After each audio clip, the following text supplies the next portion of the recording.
राहुल और जय, आज मैं इतना खुश हूँ कि मेरे पास शब्द नहीं है बताने के लिए। अरे भाई 6 साल के बाद अपने दोनों बेटों को एक साथ देखने का एक बाप को जो खुशी होती है ना, तुम उसका अंदाजा भी नहीं लगा सकते। बाबूजी, राहुल, जय, जल्दी आइए, खाना तैयार है। आप लोग भी प्लीज आइए। आओ बेटा, जल्दी आओ, खाना तैयार है। हाँ भाई मेरे मिक्की माउस। क्या खाएंगे भैया? मिक्की बेटा आप क्यों? ये हलवा लीजिए ना, नीता ने खास आपके लिए ही तो बनाया है, लीजिए। अरे वाह। तो बेटा मिक्की, भूख लगी है ना? वाह क्या स्वादिष्ट हलवा है, मजा आ गया। बाबूजी, आज शिल्पा ने खाने में बहुत ज्यादा प्यार डाला है, इसीलिए खाना इतना टेस्टी लग रहा है सबको।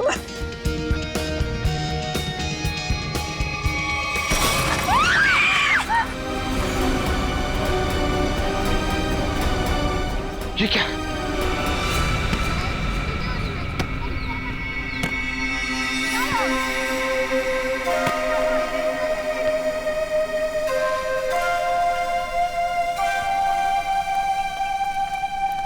अरे प्रकाश अंकल, आप यहाँ?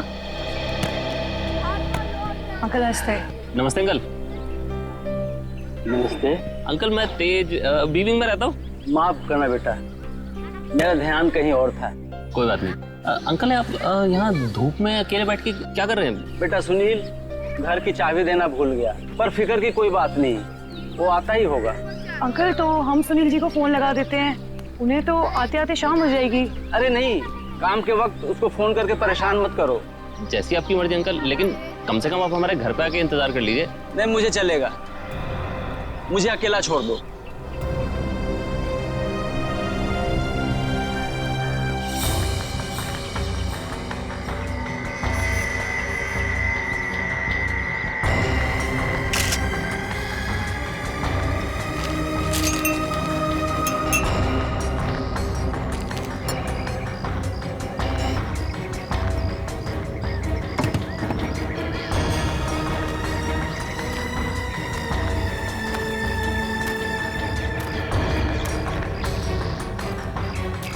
एक बात बताइए जी, आप सब लोग यहाँ पर खाना खाने बैठे थे है ना, तभी ये हाथ खाने में गिरा?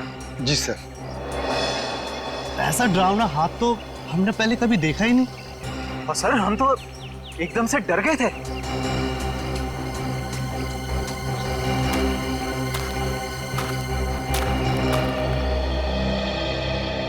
सर आपने हाथ तो देखा ही ना सर, गला नहीं है लेकिन खून पूरी तरह से सूख चुका है। बहुत बुरी हालत से काटा है ये हाथ। अगर ये हालत इस हाथ की है, वही सोच रहा हूँ जिसका ये हाथ काटा गया है उसके और शरीर के हिस्से का क्या किया होगा। सर क्या ये हाथ देख के हम पता नहीं लगा सकते कि ये आदमी का हाथ है या किसी औरत का हाथ है? ये तो साळुंखे बताएगा, उसका काम है।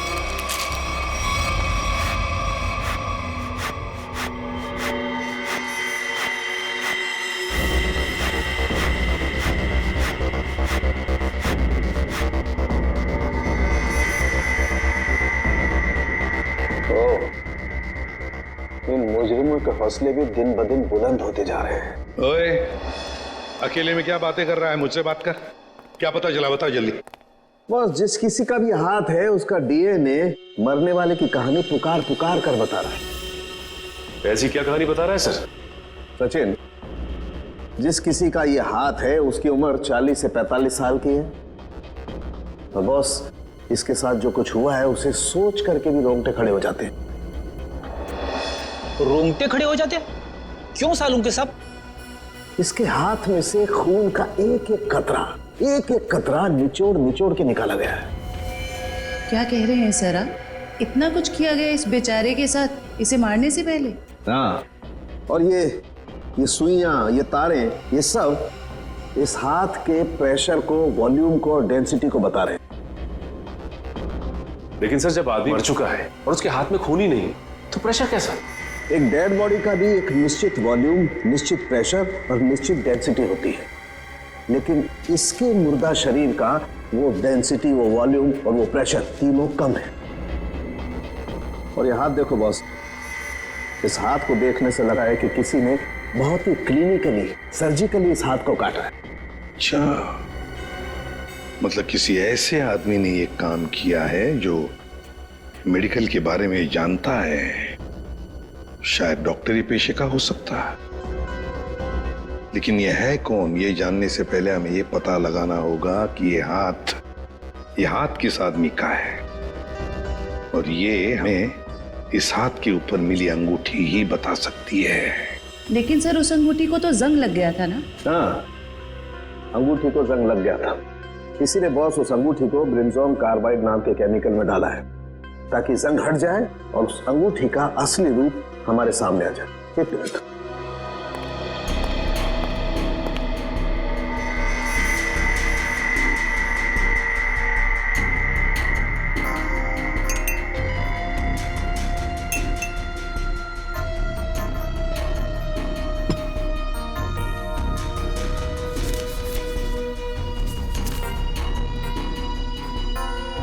ये देखो बॉस, ये अंगूठी एकदम साफ।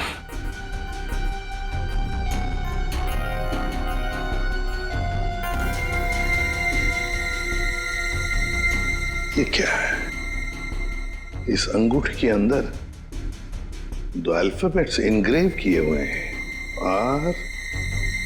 RV। सर, ये 2 अक्षर R और V, इनसे कैसे पता चलेगा उस आदमी के बारे में? यही तो हमारा काम है ना फ्रेडी, पता लगाना। सिर्फ इन 2 अक्षरों से, R और V। फ्रेडी, इससे भी छोटे सुराग से हमें पता चल सकता है मुजरिम कौन है। सर, हो सकता है ये आरवी मरने वाले के नाम का इनिशियल हो सकते हैं, और सचिन ये भी हो सकता है कि वो इनिशियल्स RV पत्नी के भी हो। वो अंगूठी शायद शादी की अंगूठी हो। सर, एक और बात, वो अंगूठी प्लैटिनम में बनाई गई थी। सर, ऐसी अंगूठियां आसानी से बाजार में मिलती नहीं है, खास ऑर्डर देकर बनवाई जाती है। बिल्कुल सही। बस उस अंगूठी का फोटोग्राफ शहर में जितने भी जौहरी है उन सबको भेज दो। पता चल जाएगा किस जौहरी ने वो अंगूठी बनाई थी और किसके लिए। RV। Yes sir. सर, एक बात समझ में नहीं आ रही कि अगर ये खूनी आरवी को मारना ही चाहता था तो आसान मौत भी तो दे सकता था। ये काटने की क्या जरूरत? सचिन मरने वाले की पहचान छुपाना चाहता था, वो पहचान छुपाना चाहता था। सर आपसे मिलने कुछ लोग आए हैं और वो कह रहे हैं कि अर्जेंट है। बुलाओ। आइए। नमस्ते सर। आइए, बताइए क्या बात है? सर, एक बहुत ही बड़ी मुसीबत आ गई है, बस आप ही हैं जो हमारी मदद कर सकते हैं। मुसीबत? कैसी मुसीबत? सर, हम लोग मोतीलाल नगर की रोज सोसाइटी से आए हैं। हमारे बिल्डिंग में एक बुजुर्ग रहते थे, प्रकाश जी। रहते थे मतलब? क्या आप नहीं रहते? सर, कल तक तो थे। सोसाइटी के पार्क में बैठे हुए देखा था हमने उन्हें, बोरिया बिस्तर बांध के बैठे थे। तो आप लोगों ने जाकर उनसे पूछा नहीं कि क्या बात है, क्या तकलीफ है, हैं? पता नहीं सर, हमने उनसे पूछा तो कुछ अजीब सा बड़बड़ाने लगे। सर, उनके बाहर बैठने की कुछ ना कुछ वजह जरूर है। क्या वजह हो सकती है? सर, उनका सौतेला बेटा सुनील बहुत ही ज्यादा बदतमीज और झगड़ालू किस्म का इंसान है वो। सर, हमें लगता है उसी ने ही सामान सहित अपने पिता को घर से बाहर निकाल दिया है। पता नहीं कहाँ होंगे वो। हो सकता है वो अपने ही घर वापस चले गए हों। घर में चेक किया आपने? हम लोग गए थे वहां पे, वो वहां नहीं थे, और हमने सुनील से पूछा तो उसने बोला कि उसे पता नहीं है। सर, उससे उनकी कोई परवाह नहीं है। सुनील? हेलो? हाँ? कहाँ पे? एक मिनट, आप क्या नाम बताया आपने? मालती? ठीक है, देखिए आप लोग चिंता मत कीजिए, आप सिर्फ उनकी फोटो भिजवाइए हमें, हम देखते हैं। सर, मालती नाम की हाउसवाइफ इंदिरा नगर से गायब है सर। इंदिरा नगर से मालती और मोतीलाल नगर से एक बुजुर्ग, दोनों के दोनों गायब है। इन दोनों के घर जाना पड़ेगा, पूछताछ करनी पड़ेगी।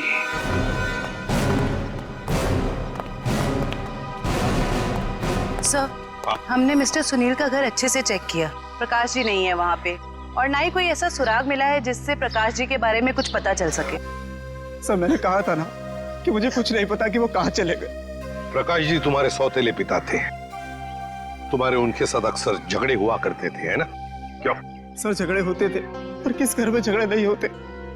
इसमें सौतेली वाली बात कहाँ से आ गई सर? सगे बाप बेटों में भी तो झगड़ा होता है ना। मैंने उन्हें हमेशा सखी से ज्यादा समझा। अगर इतना प्यार था तो फिर उन्हें बाहर क्यों छोड़ दिया? सर उन पे घर की डुप्लीकेट चाबी थी, चाहते तो घर में बैठ सकते थे। सर मुझे तो लगता है कि इन दोनों ने मजबूर किया होगा उन्हें घर छोड़ने के लिए। ये आप क्या कह रहे हैं सर? हम ऐसा क्यों करेंगे? सर आपको क्या लगता है मैं अपने पापा के साथ कुछ गलत करूंगा? सर मेरे पापा को ढूंढ के ला दीजिए।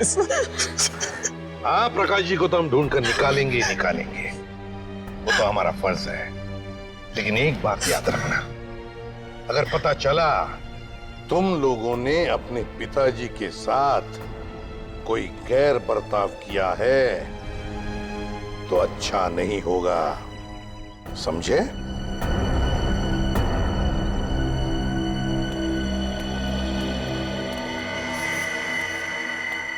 सर ये वो लेटर है जो मालती छोड़ के गई थी। जरा बच्चों को अंदर लेके जाओ।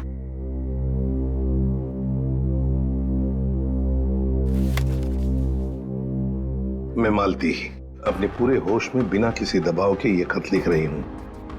मैं अपनी रोजमर्रा की आम जिंदगी से इस घर गृहस्थी से तंग आ गई हूं और अपनी मर्जी से छोड़ के जा रही हूं। मुझे माफ कर देना विनय, माफ कर देना राहुल। कुछ दिन आप सबको बहुत तकलीफ होगी मेरे बिना, मगर फिर आदत पड़ जाएगी। मेरे वापस आने की उम्मीद मत रखना, हमारा साथ यहीं तक ही था। मालती। सर ऐसे कैसे कोई पत्नी अपने बसे बसाए घर को छोड़ के जा सकती है? वही तो। वो मैं कल बच्चे को स्कूल छोड़ने गई थी ना, तब वो मुझे वहां मिली थी, तो मुझे उसका बर्ताव कुछ अजीब सा लगा। कुछ अजीब सा लगा मतलब? कैसा लगा आपको? मतलब वो बच्चे के सामने रो रही थी। सर हमेशा अपना और पापा का ख्याल रखना। आप कहीं जा रहे हो क्या? मैं भी चलूंगा आपके साथ। नहीं बेटा, मैं कहीं नहीं जा रही। और रोते रोते उसने बच्चे को वैन में बिठाया और वो सब्जी लाने के लिए चली गई, और जाते जाते उसने अपना मोबाइल फोन भी तोड़ दिया। ये तो बड़ी अजीब बात है। कैसे गई वो वहां से? वो ऑटो से गई सर। और कहाँ गई कुछ पता चला? मेरा मतलब है क्या सुना आपने? नहीं, मैं सुन नहीं पाई सर। चलो ठीक है, thank you very much. Sachin, Motilal Nagar और इंदिरा नगर के जितने भी रिक्शा वाले हैं उन सबको प्रकाश जी और मालती के फोटोग्राफ्स दिखाओ। एक्सक्यूज मी भाई साहब, इस आदमी को आपने यहाँ कहीं देखा क्या?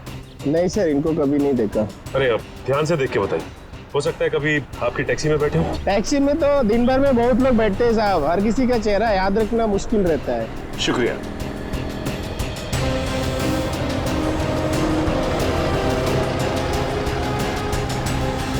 भाई साहब आप देखिए इन्हें, कहीं देखा है आपने? इस बुजुर्ग आदमी को तो मैंने पिंजर की खाड़ी के पास छोड़ा था। पिंजर की खाड़ी?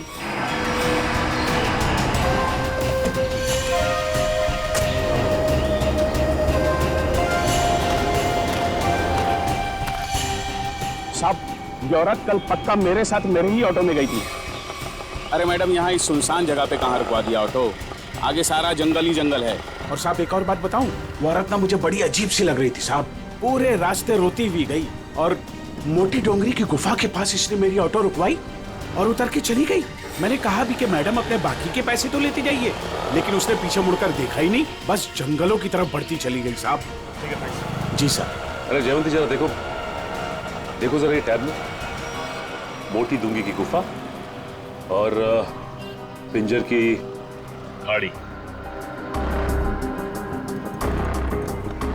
सर ये दोनों इलाके तो कुलवाड़ी के जंगलों के आसपास हैं। काफी सुनसान इलाका लग रहा है सर।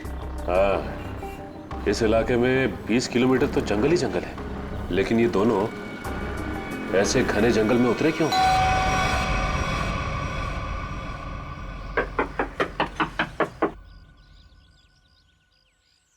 बड़ी अजीब बात है। रिंग पे आरवी गुदा है और नाम हितेन कुमार। हो सकता है इस घर के किसी और सदस्य के नाम के इनिशियल्स हों ये, क्योंकि उस जौहरी को पूरा यकीन था कि इस रिंग का ऑर्डर इसी घर में से किसी ने दिया है। जी कहिए। नमस्ते, हम सीआईडी से हैं। सीआईडी? अंदर आइए।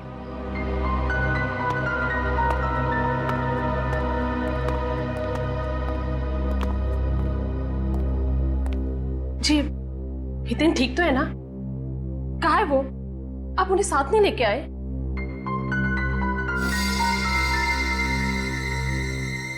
क्या आप इस अंगूठी को पहचानती हैं?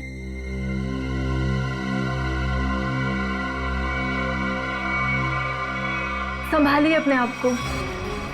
मैम ये लीजिए।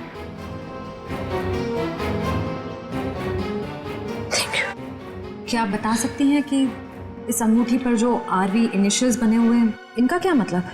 अपने माता पिता के नाम पे गुंदवाया था इन्होंने। ससुर जी का नाम राकेश था और सासू माँ का नाम विनीता।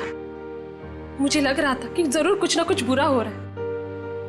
हितेन कभी मुझे बिना बताए घर से गायब नहीं हुए। क्या आप मुझे उन्हें मिलवा सकते हैं प्लीज? मैम दरअसल हमें उनका कटा हुआ हाथ। बस कुछ मत बताइए, मैं और कुछ सुन नहीं सकती। मैं जानती थी हितेन जिस राह पे चल रहा है उसका अंत अच्छा नहीं होगा। हमें भी पता चल चुका है कि वो किसी गलत काम में शामिल थे, इसलिए आपने उनके गायब होने की रिपोर्ट नहीं दर्ज कराई। क्या आप प्लीज हमें पूरी बात साफ साफ बताएंगी? दरअसल इन्होंने अपने कंपनी से 10 करोड़ का घोटाला किया था। 10 करोड़ का घोटाला? इन्होंने वो पैसे कहीं और काम पर लगाए। पैसे तो डूब गए, लेकिन जब कंपनी ने उनके पास पैसे की डिमांड की तो उनके पास पैसे देने के लिए एक फूटी कौड़ी भी नहीं थी। फिर क्या, कंपनी ने इनके ऊपर केस कर दिया। हमारा घर नीलाम होने के कगार पर आ गया। मुझे लगा शायद इसलिए ये 3 दिन पहले घर से गायब हो चुके हैं। और इसलिए आपने उनके गायब होने की रिपोर्ट दर्ज नहीं कराई? नहीं, दरअसल अचानक मुझे इनके कंपनी से कॉल आया, किसी ने कंपनी की रकम चुकता कर ली है। मैं खुश हो गई कि शायद ही अब वापस आएंगे। एक मिनट, वो 10 करोड़ रुपए जो हितेन ने कंपनी से चुराए थे वो किसी और ने चुकते किए? किसने? पता नहीं, किसी ने इनके कंपनी के अकाउंट में वो रकम डलवा दी थी और एक चिट्ठी छोड़ी कि ये रकम वही है जो हितेन ने उनकी कंपनी से ली थी। बड़ी अजीब बात है मैम, कोई और हितेन के पैसे क्यों चुकाएगा, वो भी 10 करोड़? इसके पीछे जरूर कोई गहरा राज है। मैम, आपके रिश्तेदारों ने या दोस्तों ने हितेन को ढूंढने की कोशिश नहीं की? कोशिश की न। हितेन की गाड़ी भी मिली गुलवाड़ी जंगल के पास, लेकिन हितेन का कुछ पता ही नहीं चला। गुलवाड़ी जंगल?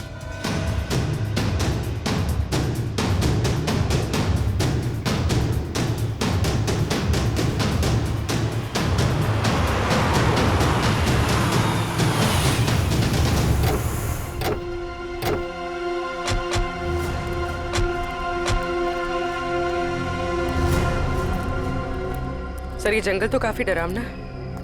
प्रकाश जी और मालती यहाँ क्या करने आए होंगे? हो सकता है उन्हें झांसा दे के लाया गया हो या जबरदस्ती यहाँ पे ले आया गया हो।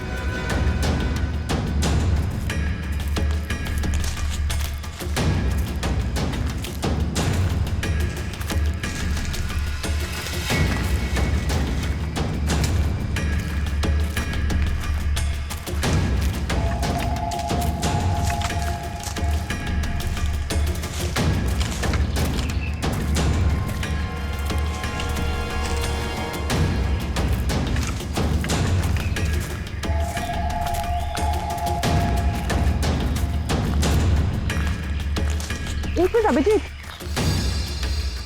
वो देखो।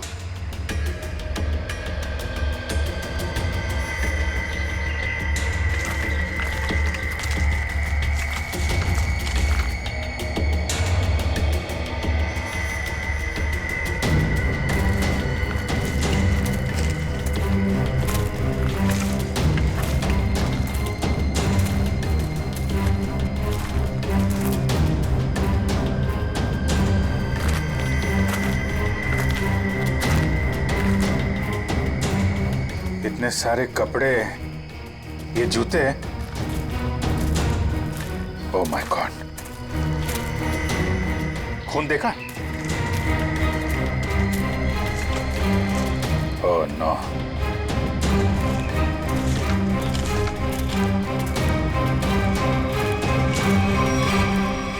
ये खोपड़ियां, ये हड्डियां, ये जंगल के अंदर चल क्या रहा है?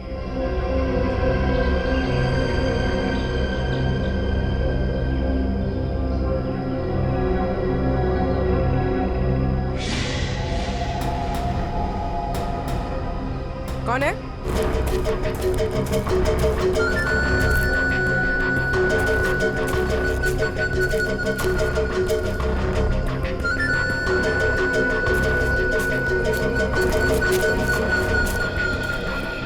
क्या हुआ? वहां तो कोई नहीं है सर।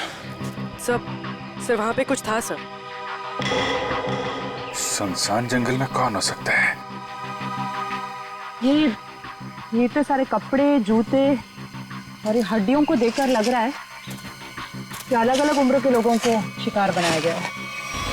बहुत खतरनाक अपराधी है, मासूम भोले भाले लोगों को यहाँ बुला के मार डालता है।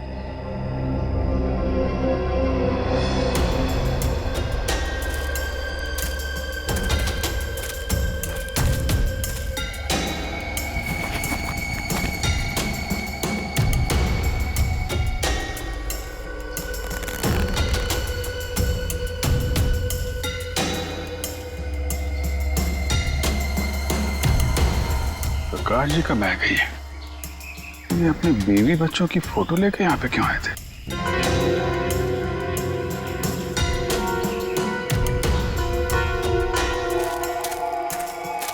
ए रुको! क्या हुआ? सर वहां पर कुछ अजीब सा था सर। गाड़ी क्या हुआ सर? सर जंगल में कोई आया है? तुम लोग देखो जरा जाके।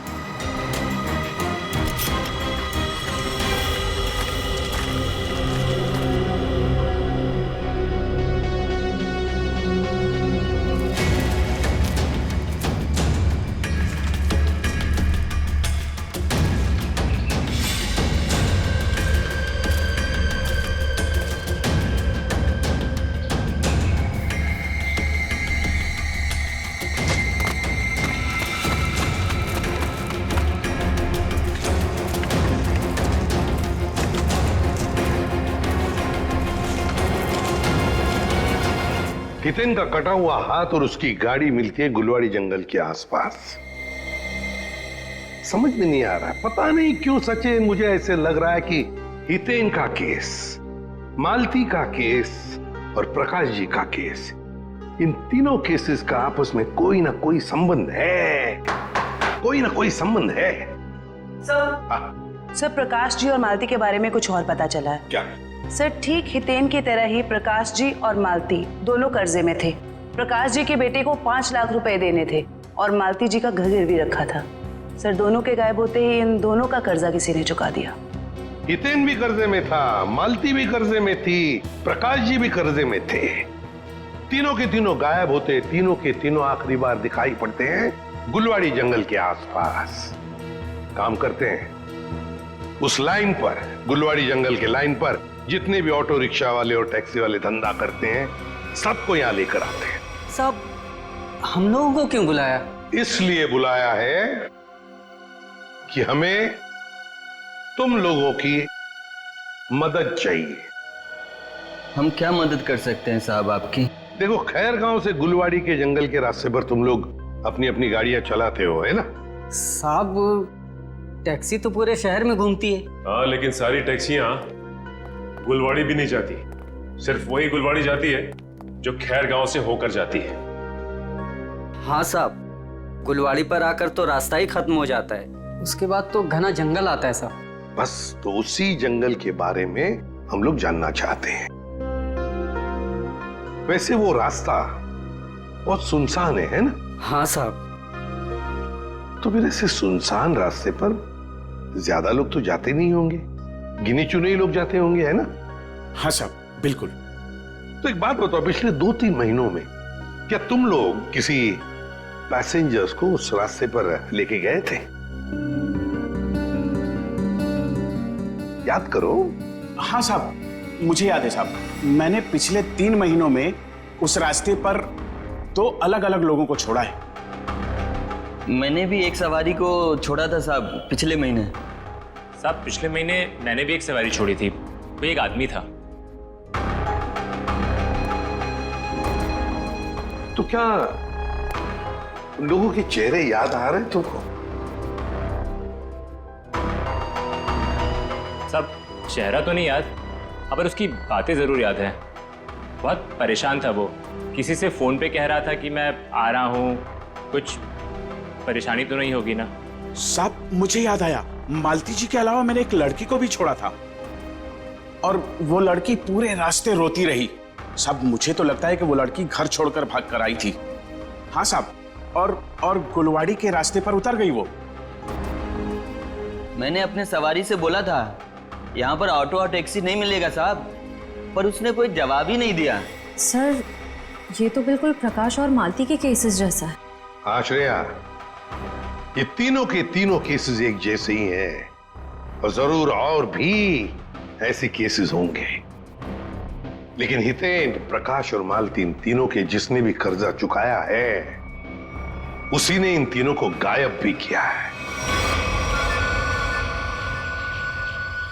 समझ में नहीं आ रहा है ये सब करने के पीछे ये खोने का मकसद क्या है? मकसद तो पता नहीं अभिजीत, लेकिन इतना जरूर कह सकती हूँ कि ये एक हॉट ब्लडेड मर्डर है। सोचा समझा किया गया अपराध जो किसी पढ़े लिखे आदमी ने किया है। पढ़े लिखे आदमी?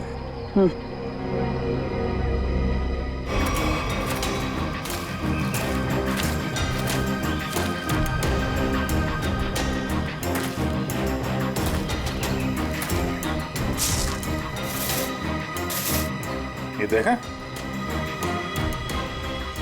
जंगल में पाइप कैसे आ गई? लेकिन नक्शा में तो कोई पाइप वगैरह नहीं थी। वही तो, कहीं ये पाइप भी उन अपराधियों ने तो नहीं लगाई है। काटो जरा सा। निखिल, गाड़ी की आवाज उसी वक्त आई जब हम जंगल में थे। ये कोई संयोग नहीं है। मतलब मुजरिम को भनक लग गई थी हमारे जंगल में आने की। भले ही भनक लग गई हो, लेकिन हमारे हाथों से बचेंगे नहीं हमको।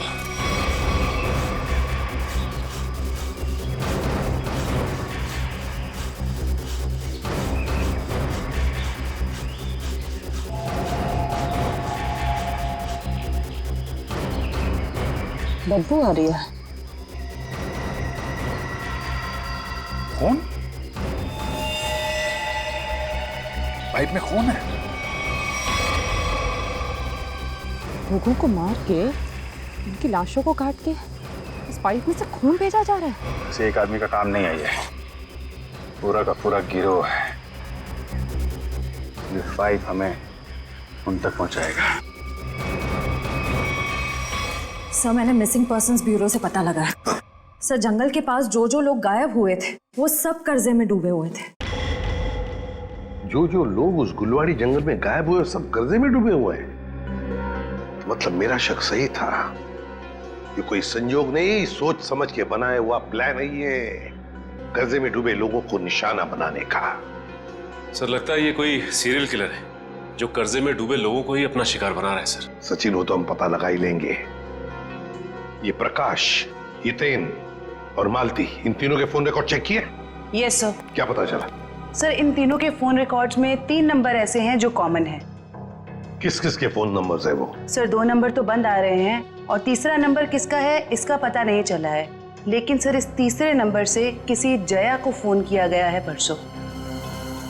तीसरे नंबर से जया को फोन किया गया है? तो फिर लगता है जया की जान को खतरा है।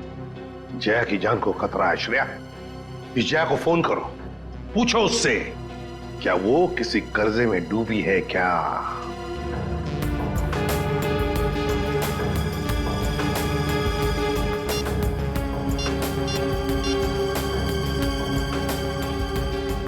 जया,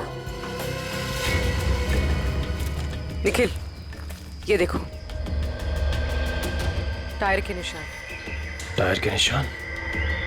अगर टायर के निशान यहाँ है तो गाड़ी भी यहीं कहीं आसपास होनी चाहिए।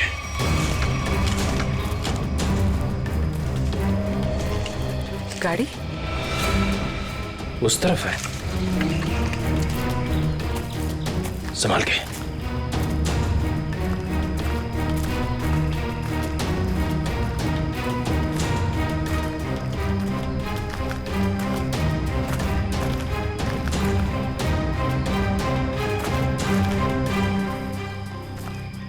यहाँ तो आसपास कोई नहीं है। इंजन अभी भी गर्म है, मतलब जो कोई भी इस जीप में आया है यहीं आसपास है। इतने सारे डब्बे हैं।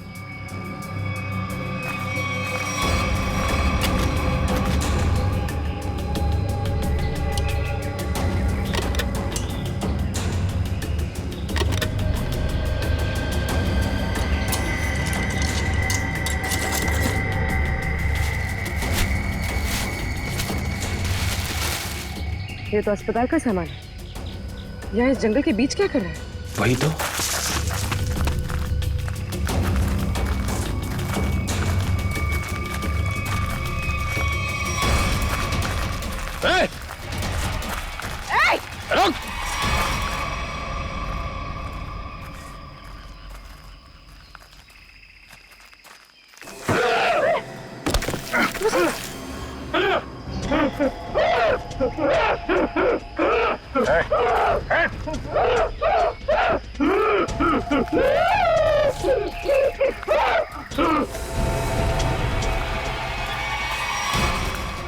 रुक!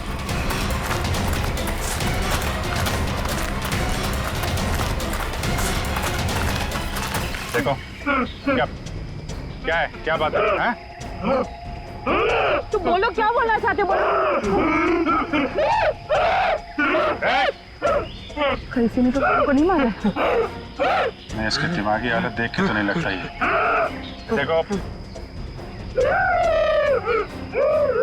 ठीक है, तुम जाओ यहाँ से अभी। चलो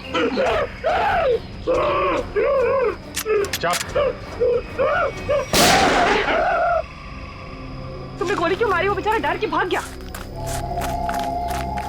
वापस आके इसको बचा लेंगे। पहले प्रकाश और मालती को बचाना जरूरी है, कहीं उनकी भी ऐसी हालत ना हो जाए।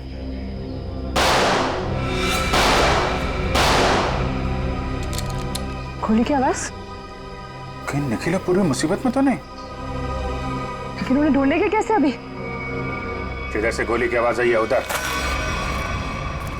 देखो प्लीज, जब तक मुझे पैसे नहीं मिलेंगे तुम फोन पे ही रहना।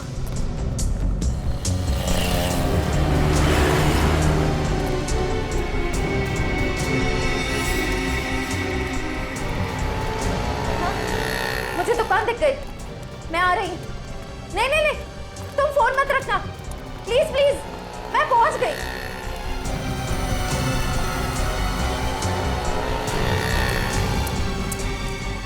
भाई साहब वो मिट्टी का तेल दो ना।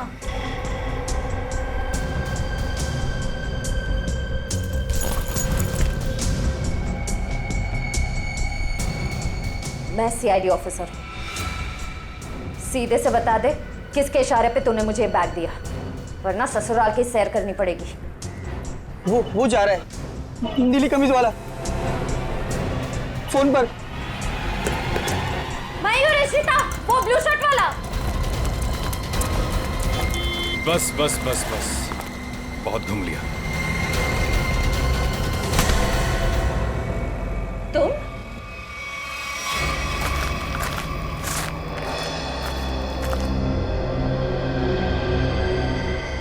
घसीटने का निशान।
सत्या,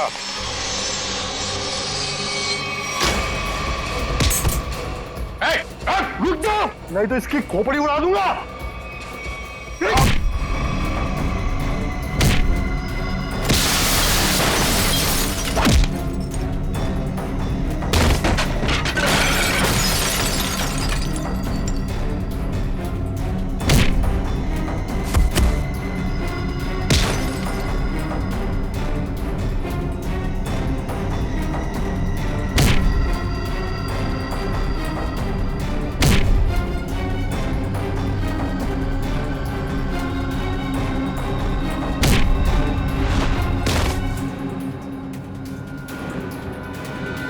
कि बस लगी तो नहीं?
पूर्वी, उसका नकाब उसका ये साथी उतारेगा।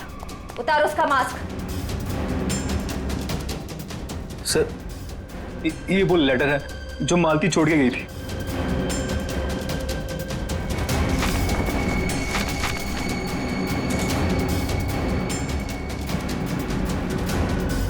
आप क्या कह रहे हैं सर? हम ऐसा क्यों करेंगे? पैसों की लालच में तुम इतनी गिर गई, तुमने इंसानियत को शर्मसार कर दिया। यहाँ तक कि अपने पिता समान ससुर तक को नहीं छोड़ा तुमने।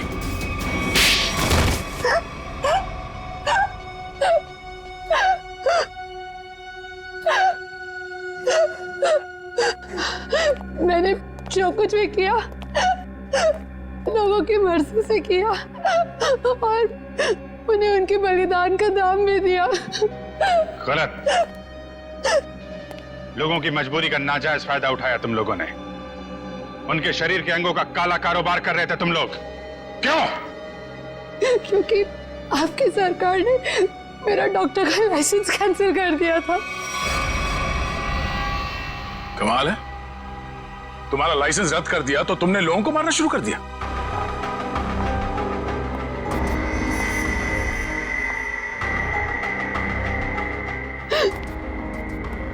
तुम्हारे आड़े टेढ़े एक्सपेरिमेंट ने यह हाल कर दिया लोगों का। शर्म आनी चाहिए तुम दोनों को।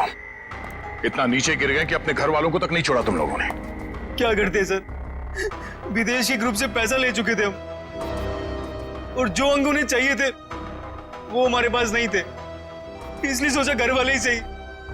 बड़े बड़े मुजरिम देखे हमने, मगर तुम लोगों जैसे घटिया सोच वाले लोग आज तक नहीं देखा। बीमार हो तुम लोग, इस समाज में रहने लायक नहीं हो। किस्मत अच्छी हुई तो जिंदगी भर जेल में सड़ोगे, वरना आसार तो यही है कि अदालत फांसी देगी तुम्हें।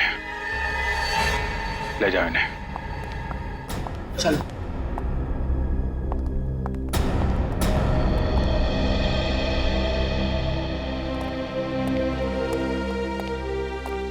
इनका किसी अच्छे अस्पताल में इलाज करवाते हैं। चल।